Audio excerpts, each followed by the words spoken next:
Hello there everybody and welcome back to the Railway. Today join me here on the white background where I'm going to be doing another 5-minute review.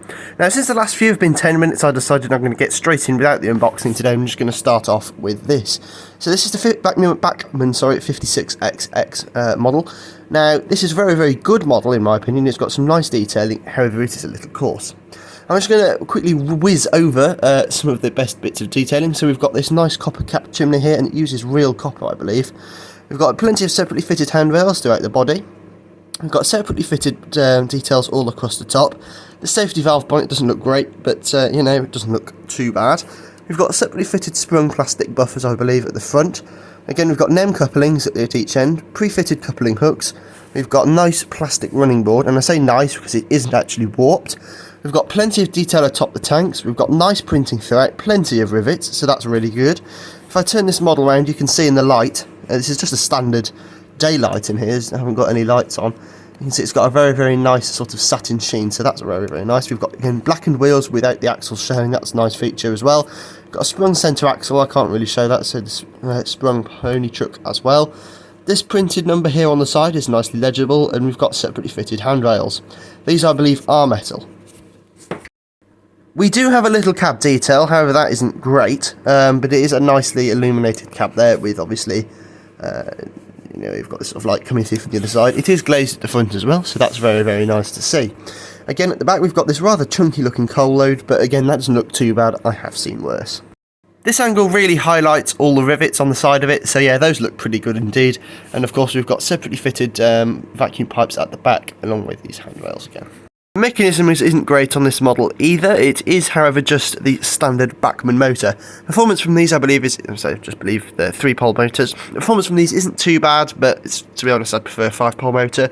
No proper bearings on the chassis, and you've got your sprung centre axle along with the sprung pony truck. Right, let's get her up onto the layout and we can see how she performs.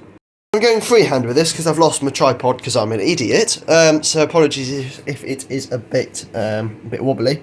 So I've got my controller just down here, and I'm going to turn up the juice very slowly. You can see that she immediately bursts into life. Quite a slow, very smooth runner, this one. Almost silent as well. That might just be due to all I can hear is my heater in the background. Yeah, so I'm going to leave her to go around the layout, and you can see that she's very smooth. But when you get to corners, you can see she slows right down, and that's because she has got a very obvious lack of torque on the corners. And in case you don't know what torque is, it's basically how much power it's got, sort of, under strain. It's not the best description, but it is a 5-minute review, and if I described it in its fullness, then I think I'd be here for ages. Obviously, yeah. Higher torque models don't slow down on bends, basically. And this has not got very much torque there at all, and that might be due to the fact it's got no proper bearings on the chassis, as those do play a role, I believe, in how much torque you've got, you know. Because if you think about it, if it's just square slots onto the chassis, the contact area, assuming both areas are perfectly smooth, the contact area between the two is actually infinitely small. So, yeah. Anyway, if I'm going to just stop her there, she's coming around the other way now, and I'm going to bring it down to the station. I'm going to see how well she can crawl. Alright, so apologies about the rough and readiness of this clip. Right, so she's doing a decent crawl there. And again, that's something I've seen from these Bachmann motors, is they tend to have very good crawling characteristics, despite not having huge amounts of torque. She's looking very good through the station. So yeah, it's a pretty good performer. It's not got very much torque or power, but it is very good indeed in terms of smoothness, especially on the straights. So if you've got a layout that doesn't have any curves on it, or very generous curves, you'll be fine.